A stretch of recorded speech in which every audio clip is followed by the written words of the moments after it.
faut signaler que l'État gabonais n'a aucun intérêt à embarquer, effectivement. Enfin, je ne veux dire pas qu'il n'a pas aucun intérêt, je veux dire que c'est par dépit, en fait, qu'il est poussé à publier ces contrats. Et je signale que le FMI, lorsque le FMI impose, effectivement, la publication des contrats, mais c'est sur la base de l'initiative qu'on appelle l'ITIE, l'initiative sur la transparence relative aux industries extractives. C'est depuis 2003 que cette initiative internationale existe. Le FMI n'en parle seulement que récemment. Donc, si le Gabon avait un intérêt, enfin, quand je parle du Gabon, je parle des autorités malveillantes en place depuis Bongo Père, s'ils avaient intérêt effectivement à publier, il y a longtemps qu'ils auraient embarqué dans cette initiative. Et donc, je regrette, et c'est là où M. Lasma a raison, c'est pour ça que nous devons vite sortir de la transition pour entrer dans de vraies institutions démocratiquement élues. Parce que c'est là où nous allons avoir de vraies commissions au niveau de l'Assemblée nationale. Parce que quand vous êtes dépositaire, effectivement, du vote du peuple,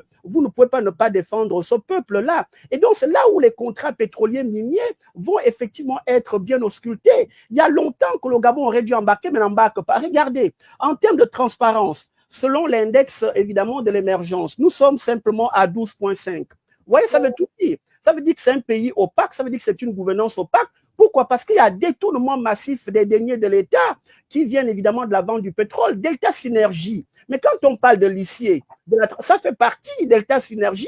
On veut effectivement les tenir les aboutissants de cette affaire de Delta Synergie. Les détournements financiers. Actuellement, vous avez des fonctionnaires qui sont incapables, lorsqu'ils n'ont pas été en politique, de s'acheter, de se construire des maisons. Et c'est par hasard, lorsqu'on les nomme à des postes de gouvernance publique, ils pillent les caisses de l'État à des centaines, à des milliards de francs CFA. Mais cet argent-là, ça sort d'où si ce n'est l'argent de l'État? Regardez, en termes de capacité statistique, nous sommes à 36,5.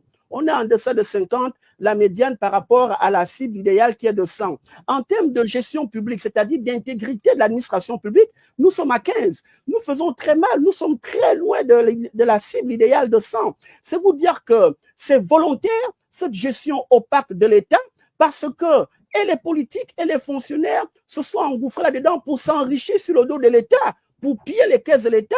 Mais je leur dis qu'ils seront alpagués lorsque le moment opportun arrivera. Donc, ne lancez pas effectivement n'encensez pas ce gouvernement-là qui le fait par dépit, qui le fait par force et pas par volonté politique. C'est un gouvernement, évidemment, on le sait, populiste, qui est là pour s'enrichir comme les anciens gouvernements. C'est plus Merci, docteur Jacques Okoué. Sérieuses, je pense, vont commencer.